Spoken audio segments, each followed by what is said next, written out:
Thank you, everyone. It is so lovely to be here with you this afternoon, and I'm really so grateful that you took time out of your day to come and actually hear what I have to say. And we're going to talk this afternoon about workplace mental health and why it is so important that we start looking at whether or not your organisation should actually be taking on a chief mental health advisor. Now, a lot of you may not realise that we've got a big problem, not just from COVID, but actually generally in mental health. So what's the issue? The issue is that prior to COVID, we had 1 in 5 Australians were actually diagnosed with a mental health condition. Now, post-COVID, we've got 4 in 5 Australians who are actually talking about the fact that they've experienced psychological distress. And over the period of the pandemic, we've actually ended up with a whole bunch of people in the workplace who are identifying that they're struggling, that they're not managing very well, either through anxiety or some other form of low mood, perhaps. But it's become much more noticeable in the workplace that we have to learn to adjust the way that we do things in the workplace, because now all employers are actually responsible for the mental health of their staff. We're seeing new legislation actually coming in Victoria very shortly that's going to put really squarely the responsibility of workplace mental health firmly on the heads of these organisations. And actually Victoria is one of the most, I want to say, prominent states in terms of the regulatory framework that they use to actually make sure that you're complying with your obligations as an employer. And they come and check up on you, and they'll have investigators check in if you've got a staff member that's reported an issue. So when those sorts of new pieces of legislation come through, what we see in the work environment is that we have to step up and come to the table with how we're going to address these challenges. Now, most CEOs say to me, but I don't actually have any mental health or psychological training. A lot of organisations will take their staff members through, mental health first aid or some of those similar kind of training programs, and then think that they've ticked the box as far as it goes with regards to mental health. But I say to people, we have to build mental fitness. We have to build mental fitness in the same way that we build physical fitness. I don't know about you, but if I go to the gym, I'm not expecting to go once and all of a sudden I've got a buff body, right? It doesn't work like that, does it? No. You can't expect to go once and have everything perfected. You have to go and you have to train and you have to remind your body about what it is there to do and actually build that muscle, and it takes time. Mental muscle is the same. We have to actually reinforce the things that we talk about. We have to remind people about how to manage their own mental health and the obligations around that. And then we have to give them ways and strategies that we can support them when they report in the workplace that they've got an issue. Because the challenge of all of this is that when they report, especially in this country, then it becomes the employer's responsibility. What I find interesting is that in the US, it isn't an obligation actually on the staff member to report. If an employer notices that somebody has an issue, a disability in this case in most of those states, then the employer has an obligation to actually make change to ensure that they accommodate the disability. So it's an interesting space in terms of what happens around the law, how the laws change in different places and different countries, obviously, but as we see a lot, even in different states within different countries, and then what that translates to when those people sort of turn up to work and what our obligations as employers is and what's the obligation of the staff member. So who am I to talk to you about this? I was once written up as the most influential woman in mental health. Well, I didn't write it, somebody else did. Maybe there's more influential people, but recently I was written up as the maven of mental health. I see myself as a maverick. I often talk about the fact that I approach mental health in a way that's quite different, and probably that's because of my own lived experience. And I think that what makes me a good therapist and a person who really understands what it means to be human and the general ups and downs that we have in our human experience, it's that element of it and normalising our human experience that probably makes me good at what I do. So I want to talk to you a little bit about when we're trying to build mental muscle, like I said before, what happens in the normal work environment when we're trying to talk about knowledge transfer. You might know this number, the 70-20-10 model, is the numbers that are often thrown around about any training program. When you put somebody through a training program, you expect, actually the formal training program is the number 10 up there, that we're talking about the fact that 10% of our training in any kind of knowledge building in the work environment is done through formal training. 20% is done through mentoring, and 70% is done when we're on the job. So there's a basic understanding around what happens when we start talking about general training, if you were doing any knowledge transfer. So if that's the case, 70% of the learning is actually done on the job by doing the job, then how could we expect people to just learn mental health literacy unless it's demonstrated to them day in, day out? We really can't. You can't expect a knowledge transfer to happen if we're not actually demonstrating it in our day-to-day experience. So we have to not only train, but we have to then immerse and repeat and reinforce and set up a whole range of policies and procedures that are then supported and backed up by everything that we do within the organisation, so that people know where they stand, what their obligations are, what they can expect from us as an employer, how we're going to support them, right? But then we've got to rinse and repeat, because it's really important to your workplace culture that people understand what their obligations are and what your obligations is to them as their employer. And your culture is the key to your profitability. So we talk about two areas within mental health around psychosocial injuries. So we've got, just mental health in general, where you've got staff members who might already have identified that they've got a mental health issue, and then how do we manage that within the work environment? So when they've disclosed a mental health concern, we actually have to stop and look at what our HR policies do around that, because there is an obligation on you as an employer to make sure that if they've disclosed it, that you're providing some supports for them if they're then saying they're having a difficult time. Because the thing that we've got to remember about mental health in general is that there are issues that people experience that have nothing to do with the work environment, right? Who here has ever had somebody in their life who became ill? Gone through a relationship breakdown, may have had an accident, car accident or something else, or is looking after a loved one who's had a bit of an issue, an elderly parent who's not well. All of these things are things that happen outside of the work environment, but they're going to impact on how your staff show up every day. So if they've got an outside issue that we're aware of, then we need to be able to have a situation in which they can tell you that they are experiencing some other issue that's outside of work. It's not related to their work directly. You didn't cause the problem, but you do have to accommodate it. You do have to put in place some systems that allow them to go through what is their difficulty in their personal life, because it will impact their working life. Who's heard of that, a whole idea that, you should just leave your personal life at the door? Can't do that. We never really could do that. I think it was a fallacy of the 50s, actually, that says we could really ever leave our personal life at the door.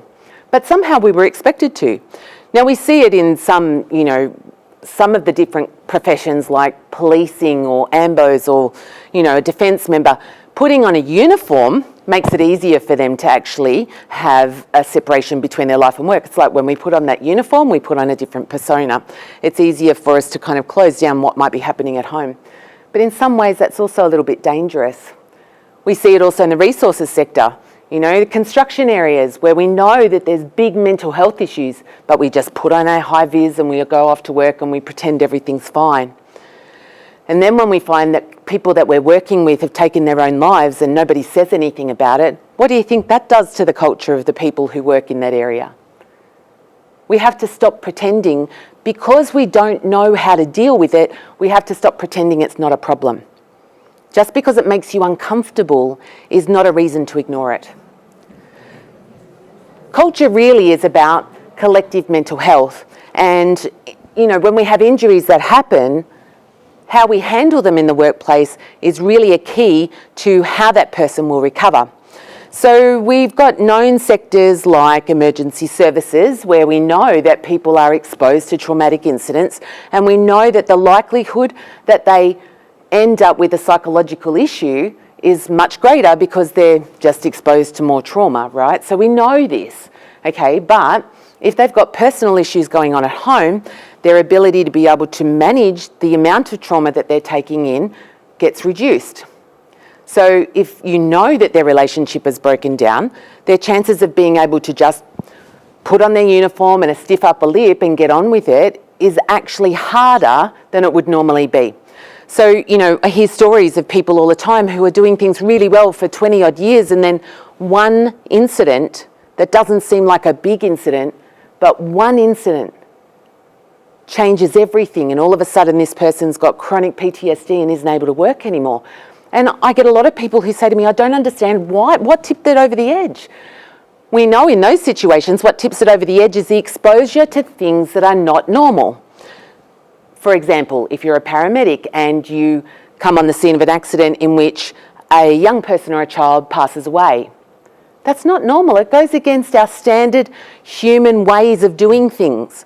So of course we're going to react to it. It's a big issue, and we just need to understand that those issues can't be ignored. We can't keep pretending that it doesn't happen. The other thing that impacts psychological injury in the workplace is actually how we approach these things and the judgment that we apply in the first 3 months of a change. So change management is the number one thing in the work environment that is likely to cause a psychosocial injury. And it's because it's poorly managed change. Most change processes, you might even bring in a change consultant, but the change consultant talks about the process of the change in the work environment. The change consultant doesn't actually look at how that change might impact your people. So I often get called into workplaces because they've just been through a change process and they've got a lot of problems starting to manifest. People aren't happy, people are taking leave, they can't actually understand what's going on. I'll often get called in by a new CEO within 3 months of them taking over the role, because what we see in the first 3 months is how people react to the change. And if that leader comes in because they've been appointed by the board with a really strong mandate to actually make it different, to change this place because, they're the ones with the experience. I mean, I get it. You really experience people. But if you go in and try and stomp your way of doing things over the top of an existing fragile organisation that's just lost its leader for whatever reason, you're going to cause more problems. And this is where we end up often with toxic workplace cultures. When we look at an injured worker, or when we look at somebody who's struggling with mental health with compassion, what we end up seeing is that we can make reasonable adjustments for them. We see this a lot post-pandemic. People talking about, when I was at home, I actually got to spend more time with my animals and that makes me feel better.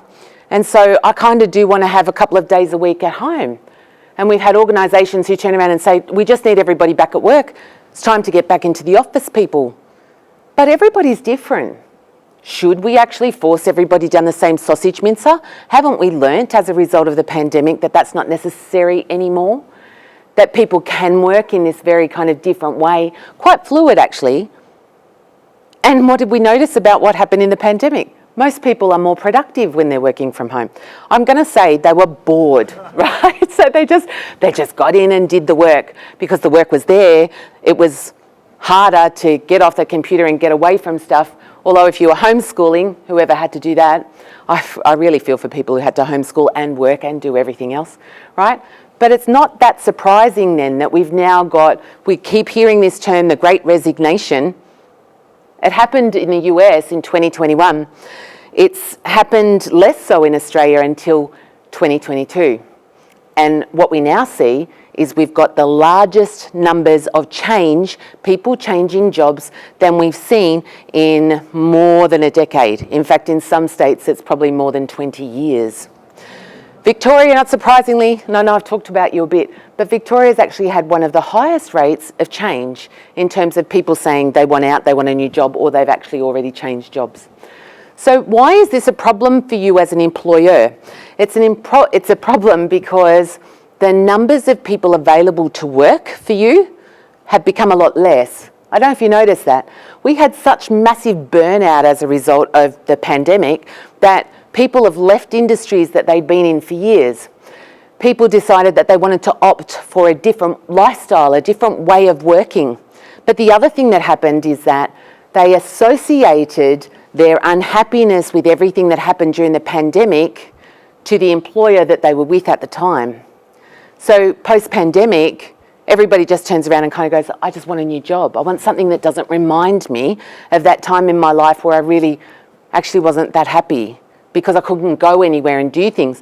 Now, they were things that applied to all of us as far as our kind of, culture went. We couldn't go where we wanted to. We didn't have the freedom. But we associate that with the things that were around us at the time. So it's no surprise to me that a lot of people have decided that they want to change roles right now. Stressed staff get stressed for a range of reasons, but the inflexibility of management around things that they want to do. So go back to what I said about we just want people back in the office, right? But if you actually stick that to a hard line, you're going to find that those people go and find a job elsewhere because it's actually an employee's market right now. I'm sure you've all noticed that as employers trying to find the right people. It's very difficult to find the right people. We've got a massive skills shortage. Now, I was laughing because I've just written a new book, and the new book comes out in February 2023, and it's called How to Heal a Workplace, Tackle Trauma, Promote Psychological Safety, and Boost Happiness at Work. Now, the reason I wrote the book is because of all of the things that I'm talking to you about. The pandemic changed the way that we want to work, and we have to acknowledge how it's changed. For a lot of people, it changed for the better, but for a lot of employers, it started to highlight some of the cracks that were already in the culture of the organisation, and it's kind of broken open these great big chasms of issues that a lot of people don't know how to resolve. So, if we're inflexible in the management of some of these mental health concerns, it actually increases the recovery time of a person's injury. So if they're injured at work and you become inflexible, what happens is they don't come back. They see the doctor gives them a medical certificate, they're off on stress leave, they may be looking for another job, you may never see them again. If you are too inflexible and rigid right now, they're just going to go. You won't be able to keep them around. So it's interesting when we talk about mental health, and in that middle management layer, it's really where we talk about mental health literacy. Now, a lot of you will have done mental health first aid of some sort, but like I said, mental health first aid is not enough. The mental health literacy of your management team literally change what I call the outcomes that happens from the leadership lottery.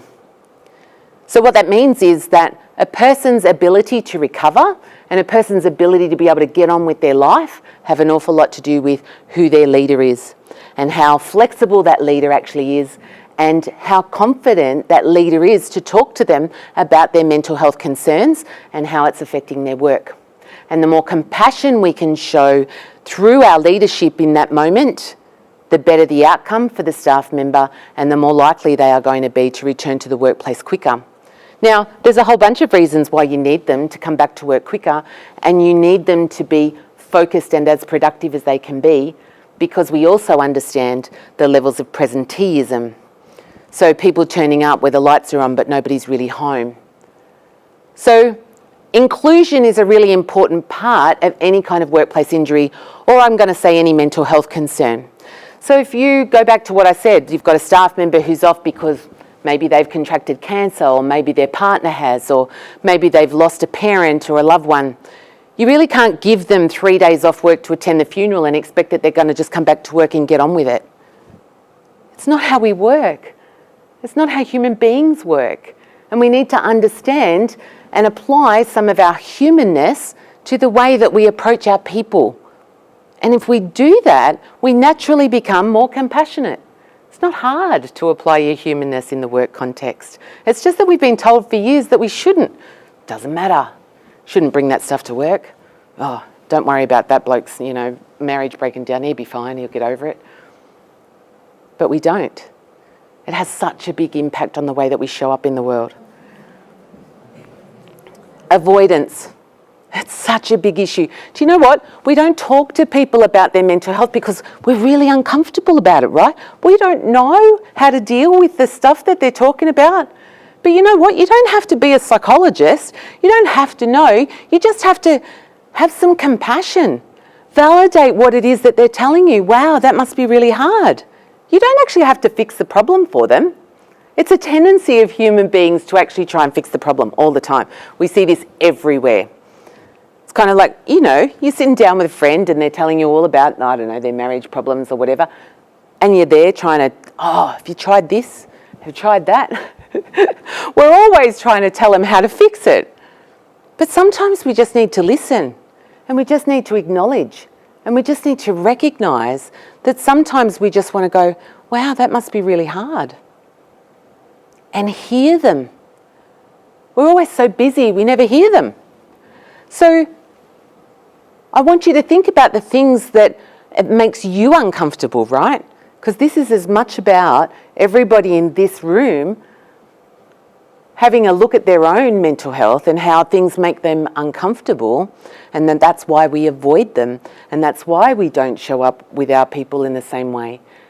Maybe we feel, uncomfortable about what we should say or shouldn't say because we don't know how to deal with it.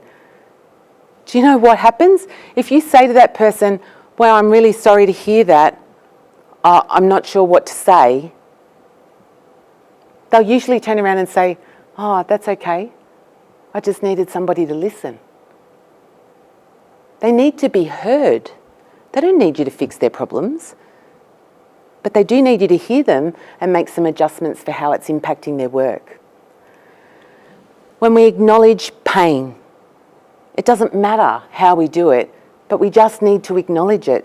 I always say to people, sorry is not the admission of liability, it's just the acknowledgement of the pain. And in the new book, I talk about the difference in validation, because validation in the English language actually has two distinct meanings. And it's part of the problem, I think, that we have in this workplace mental health context. There's a difference between the judgment that we have about somebody's situation or acknowledging the situation that they're in. So if we can do it without judgment, it goes a lot further.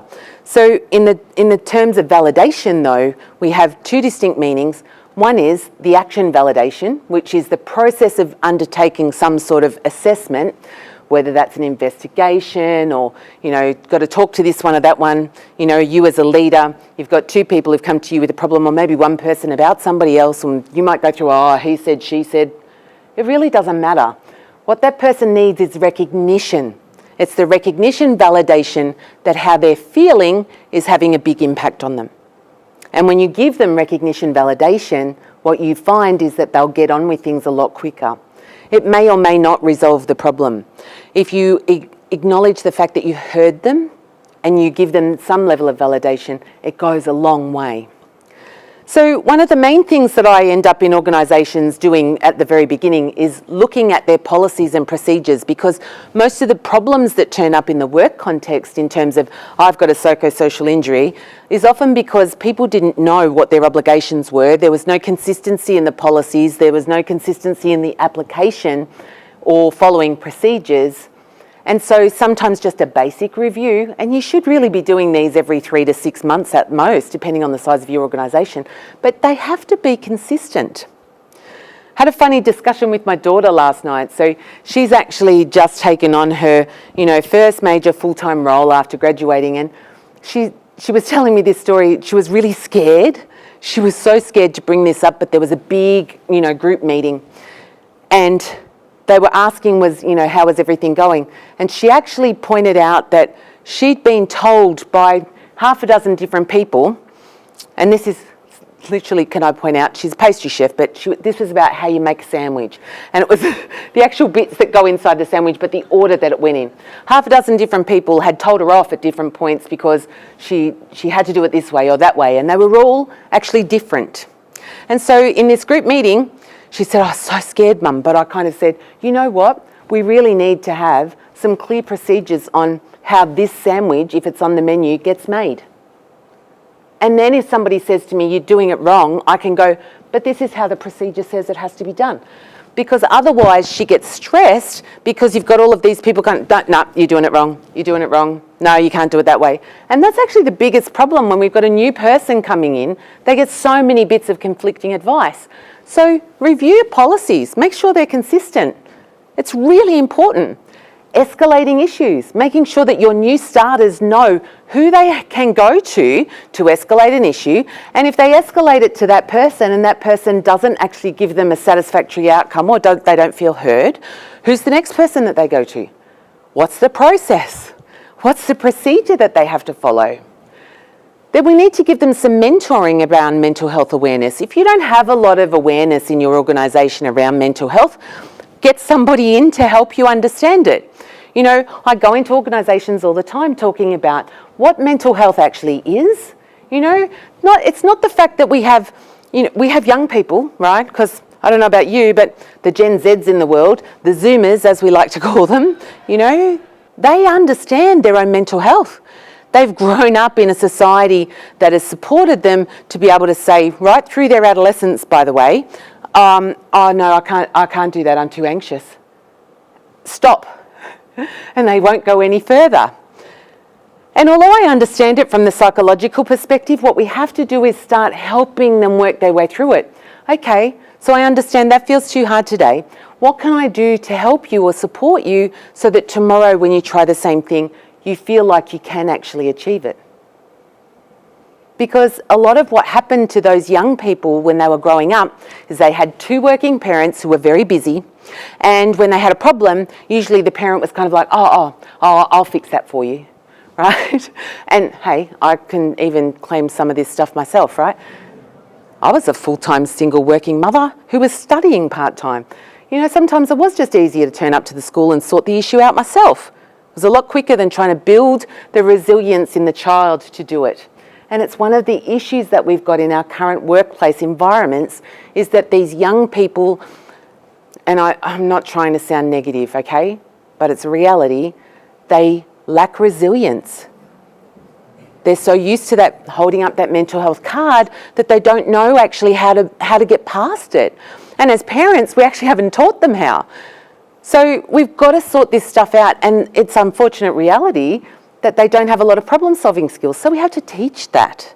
You have to teach that to your people when they come to work for you.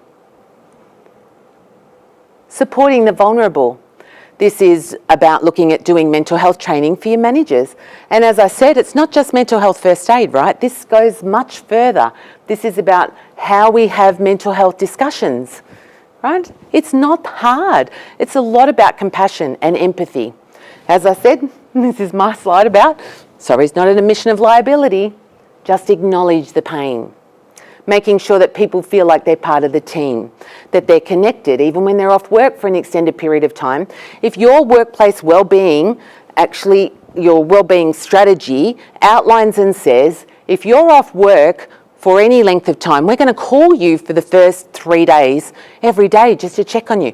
Not because we want you to know when you're coming back to work. It's kind of like, how are you doing? We don't know whether or not we probably do if they live alone or whatever the situation is. But it's just that simple acknowledgement that actually we care about you. But what happens is most employers kind of go, oh no, but if they've got a medical certificate and they're not here, we can't say anything. We can't say anything at all. But we can. We can show some compassion. We can give them a call and kind of go, how you feeling? Oh, that's a bit rough.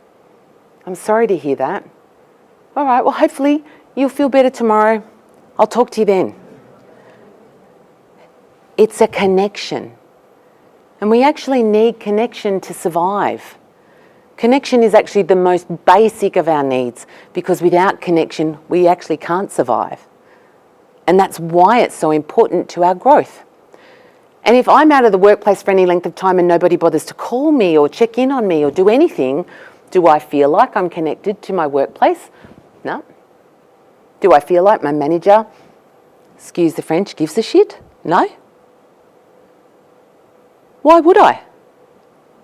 You only care if I'm actually turning up and doing something. You get mad at me if I don't do what it is that I understood you wanted me to do.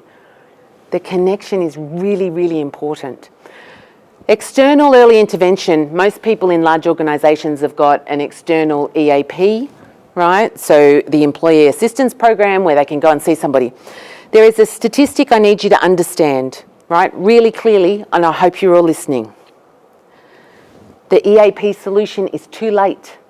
Not only is it too late, but there aren't enough resources out there to actually provide these services anymore. There are less than 2,500 psychologists in private practice in Australia these days. Okay? Less than 2,500 for 25 million. When I started talking about what happened through the pandemic, the Prime Minister stood up there and just said, oh, you can go and see your psychologist twice as many times a year. Oh, great. Where are we going to find all of those people? Especially because they've increased the years that it takes to actually get in to be a psychologist anyway, the level of training that you require, and then don't even start me on the regulatory framework that we're supposed to operate under to deliver services. There is a whole lot of stuff that impacts how we do these things in our health services areas in this country. So it has to change.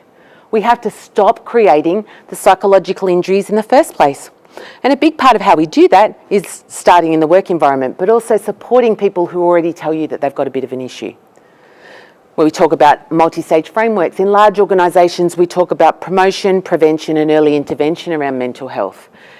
It's the promotion of mental health as a thing. Guess what? Pandemic did it for us. We don't really have to talk about promotion much anymore because people are very aware of mental health. In fact, we've got so much more mental health literacy within the community and understanding, but it's filtering into the workplace, but we actually have to make a conscious effort to bring it in. The prevention is the biggest thing that we can do to make it so that we don't actually have an ongoing issue with mental health in our community. And that's actually where you come in as the leaders in these organisations and showing up each day and being proud of what your culture actually says about your leadership. Because did you know that currently in the world, 80% of workplaces are toxic? 80%. Interestingly, out of people who work in toxic cultures, 33% of people who work in a toxic culture will be the ones who will escalate it. You can't do that to me. I'm going to take it to the higher authority. I'm going to report you to this person or that person, and they'll escalate it and they'll fight. That's only 33%. Right? 27% of people, when they see the toxicity, go, oh, this is rubbish, I'm out of here, and they up and go and find a new job really quick. And 40% sit there and do nothing and just complain and tell their colleagues that they hate working here. But well, it's as bad everywhere you go, isn't it? They validate each other's experience as negative, and it's terrible. So the early intervention, which is where we get to the EAP program, you can see why it's too late. We have to change it. So recovery at work. Make sure that you actually allow your people to understand that you think that they're important enough to allow them to recover in the workplace.